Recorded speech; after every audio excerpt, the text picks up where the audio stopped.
Well, thank you so much. I think this is a very important conversation. Couldn't be more timely than this. So firstly, I want to thank the governor Basley for your leadership. You have been in that position for less than 100 days, right? 100 days usually it's a big mark. The partnership between WFP and IFPRI has been just wonderful.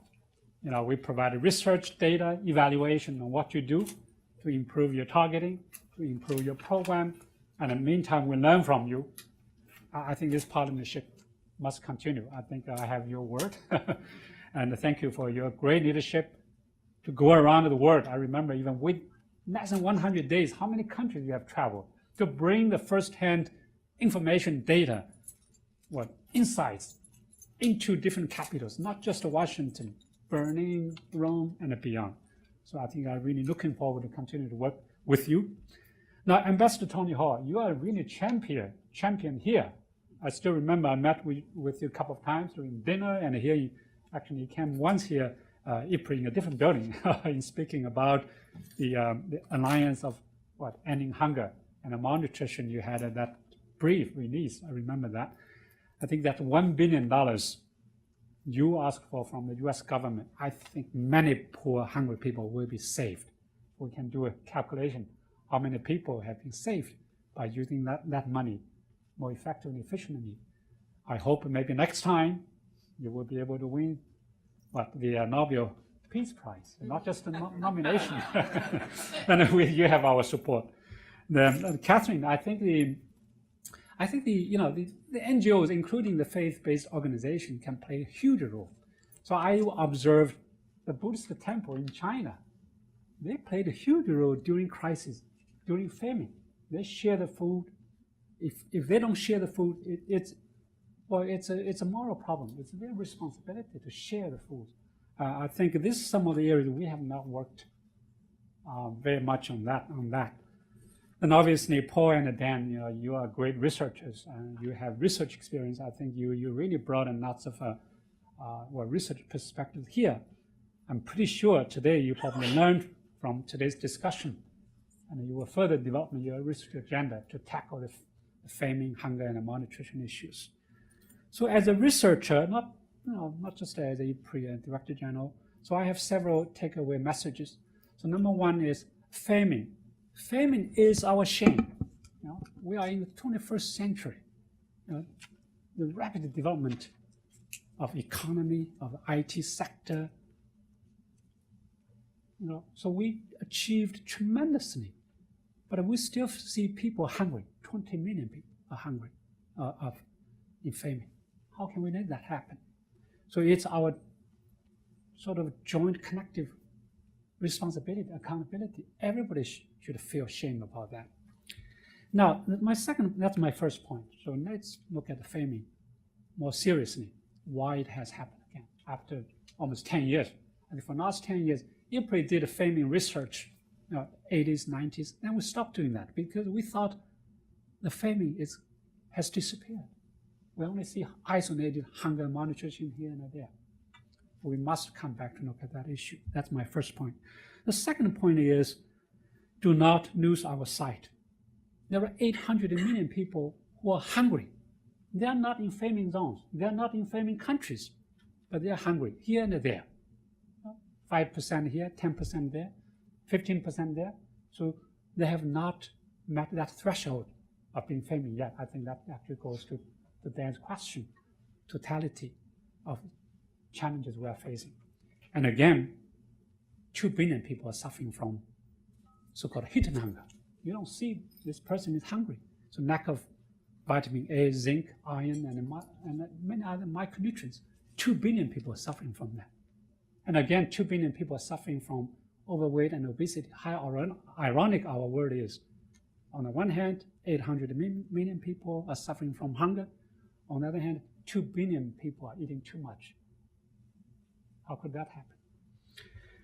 So my third point is, what are the causes of famine? And this is from what we have learned. Yes, conflicts, droughts, floods, but I think in many cases, it's a policy failure. In China, I'm a baby boomer. In the US, the baby boomer means the generation who was born probably in the 50s, right after the war. In China, the baby boomer means the people who were born after the famine, 1958, that's a famine. Why China had a widespread famine? Policy failure. Industrialization instead of agriculture-led development.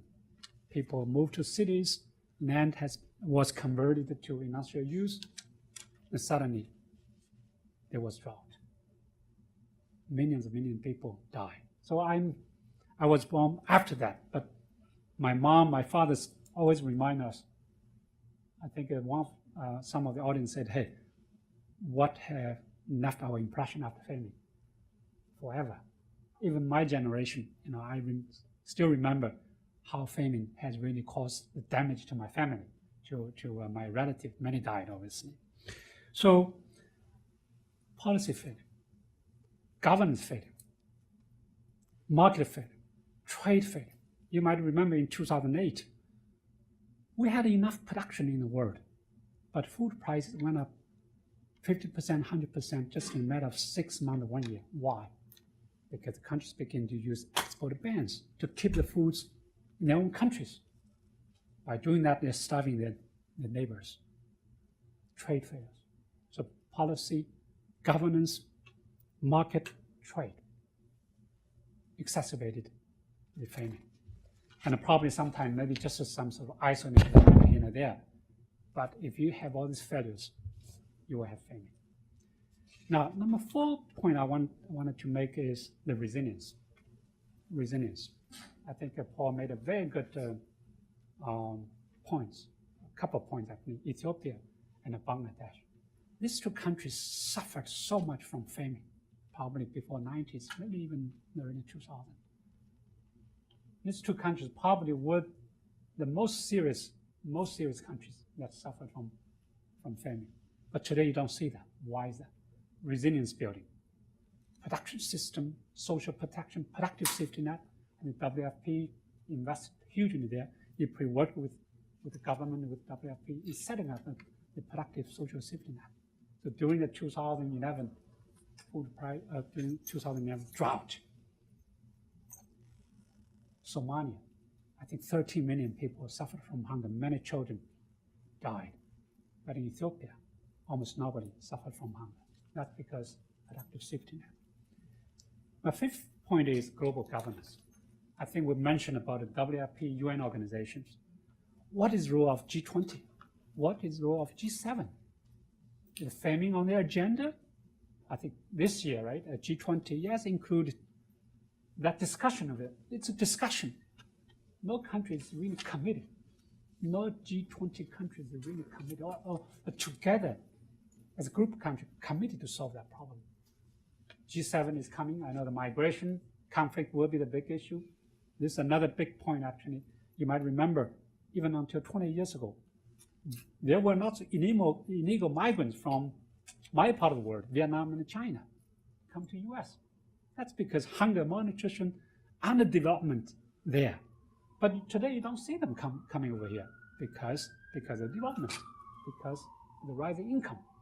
They come here as a tourists, not as illegal migrants. So the development is a fundamental solution to famine, hunger, and malnutrition. And what sort of global governance can play there to tackle that problem? My final point is, IFPRI is in a process in refreshing its strategy after 6 or 7 years. I think the famine will come back again. Famine, resilience building will come back again as one of our research topics. We wanted to scale up our research on that issue. So related to nutrition, related to let's say to long-term development instead of just short-term relief. So short-term relief or long-term development. So this will be one of our research themes in our new strategy. So your discussion, your inputs will be part of that strategy reflection. So once again, thank you very much. And I want to thank all of you. And this is one of the first seminars since we moved to the new building, and let us know how we can further improve in terms of the sound system and access to this building and so on. Thank you so much.